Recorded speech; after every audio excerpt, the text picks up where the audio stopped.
चालबाज बहू। लुधियाना की रीटा की जिंदगी बड़े ही मजे से गुजर रही थी। आस पड़ोस से लेकर नाती रिश्तेदार सभी रीटा को बड़ा मानते थे। वो सबकी पसंद नापसंद का ख्याल रखती। अरे बहन, ये लो कढ़ी बनाई थी मैंने। सोचा तुम बीमार हो तो तुम्हारे घर के लिए भी बना दी, खा लेना।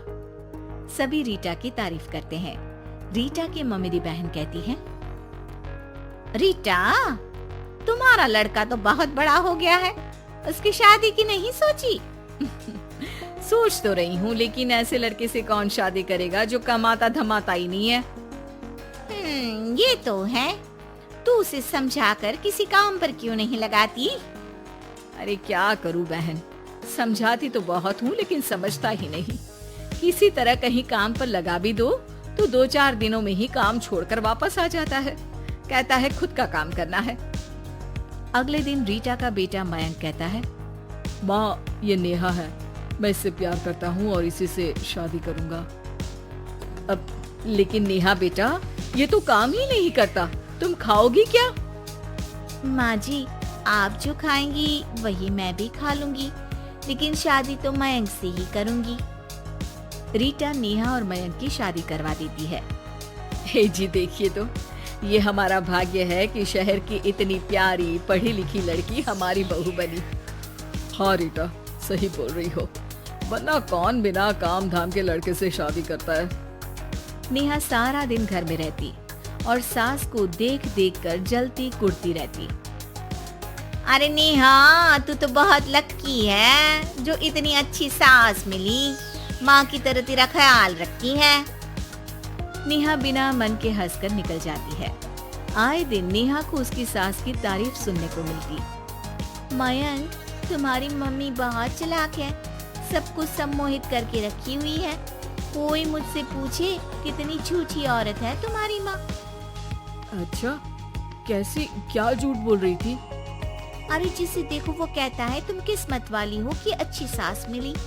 क्या तुम लोग किस्मत वाले नहीं हो जो मैं मिली तुम लोगों को?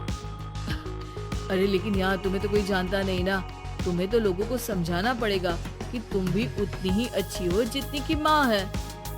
उतनी? ना जी ना, मैं तो उनसे कहीं ज्यादा समझदार और गुणी हूँ। नेहा अपनी माँ को फोन कर सारी बात बताती है। अरे देख, तुझे सबके सामने अपनी सास को गलत साबित करना होगा। अगले दिन नेहा हाथ में टूथपेस्ट लगाकर घर के बाहर खड़ी होती है कि पड़ोसन उससे पूछती है, अरे नेहा बेटा, क्या हो गया? ताई,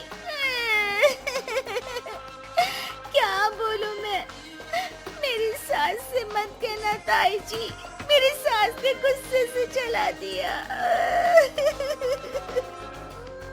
मैं नहीं मानती, रीटा तो बड़ी ही भली औरत है। मेरा पति कोई काम नहीं करता ना, सारा सारा दिन ताने देती रहती है, कहती है तुझे खाना तभी दूंगी जब घर का सारा काम करेगी। पड़ोसन को नेहा पर तरस आ जाता है। वो सब जगह नेहा की कही बात फैला देती है। एक पड़ोसन दूसरी से कहती है, रीटा तो बड़ी ही खराब औरत निकली। हाँ हाँ, देखो तो कैसे बहू पर जुल्म करती है। नेहा के घर रीटा की भाभी आती है। अरे मामी जी नमस्ते, कैसी हैं आप? मैं तो ठीक हूँ बेटा। कहाँ है रीटा, घर में नहीं है क्या? उसे तो मैंने कहा था कि मैं आ रही हूँ। अब क्या बताऊँ मामी जी, मुझे तो डॉक्टर के पास जाना था, लेकिन फिर भी मैं रुकी कि आपको घर आना है। मम्मी जी को तो कोई फिक्र ही नहीं है। तभी तो देखिए ना कि पता था आप आने वाली है, फिर भी चली गई घूमने। अरे ये तो बुरी बात है। अच्छा नेहा, मैं जा रही हूँ, रीटा आए तो बोल देना कि भाभी नाराज होकर चली गई हैं। रीटा वापस आती है तो उसे भाभी नहीं मिलती। अरे नेहा, तूने रोका नहीं मामी को? बोला नहीं कि मंदिर गई हूँ मैं? अरे मम्मी जी, मैंने तो उन्हें बोला कि आप बस आ ही रही हैं, लेकिन वो नहीं मानी और चली गई। मामी भी सभी रिश्तेदारों में रीटा की बुराई फैला देती है। अब जो रीटा सबकी लाडली हुआ करती थी, वो सबकी आंख में खटकने लगी। रीटा को समझ नहीं आता था कि जो पड़ोसी उसे हमेशा प्यार से बुलाते थे, वो उसके सामने आते ही दरवाजा क्यों बंद कर देते हैं। जो रिश्तेदार उसे इतना प्यार करते थे, वो उसे अब फोन तक नहीं करते। एक दिन रीटा के पास उसकी भाभी का फोन आता है। तू तो बड़ी हो गई रीटा। अरे ना भाभी ना, तुम तो माँ जैसी हो मेरे लिए, माँ का तुमसे ही तो है।